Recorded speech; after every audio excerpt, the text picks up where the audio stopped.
Avokati i popullit Igli Totozani ka vizituar nga afër fshatin Obot të komunës Ana e Malit në qarkun e Shkodrës. Gjatë kësaj vizite ai është takuar me banorë të kësaj zone për t'u njohur me ato çfarë është bërë për të parandaluar përmbytjet e mundshme.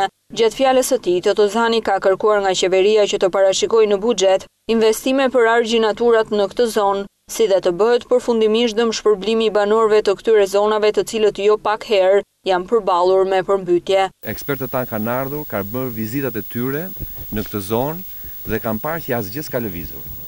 Pra Oboti, nëse flasim tani me një shi të lehtë po të vi, buna do të jetë e gatshme që të përfshi edhe një herë jetesat modeste dhe thjeshta të këtyre qytetarëve tanë. Kështu që ka marrë pikërisht për të bërë një thirrje qeverisë shqiptare që të kujdeset në mënyrë emergjente, meqense jemi edhe në procesin e përgatitjes buxhetit, që të parashikohet një fond për ndërhyrje emergjente, për vendosje argjinaturash ose për zgjidhje të tjera alternative në mënyrë që të mos përmbytet më Oboti dhe komunat e tjera të përqark, Anë e Malit apo dhe komuna të tjera që janë këtu.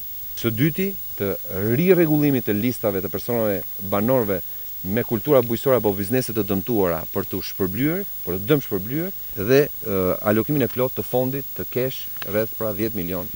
I pyetur nga mediat për demontimin e mundshëm të armëve kimike siriane në vendin tonë, Totozani deklaroi se ende nuk ka një qëndrim zyrtar dhe beson në transparencën e plotë të institucioneve ndaj një vendimi të mundshëm. Jemi në kushte një debati publik dhe Shqipërisë nuk i vjen dëm nga një debat i hapur shoqëror mbi një problematikë që shoqëria civile, qytetarët e konsiderojnë të rëndësishme. Fshati Obot në komunën Ana e Malit në qarkun e Shkodrës është një nga zonat më të goditura nga përmbytjet gjatë 3 viteve të fundit.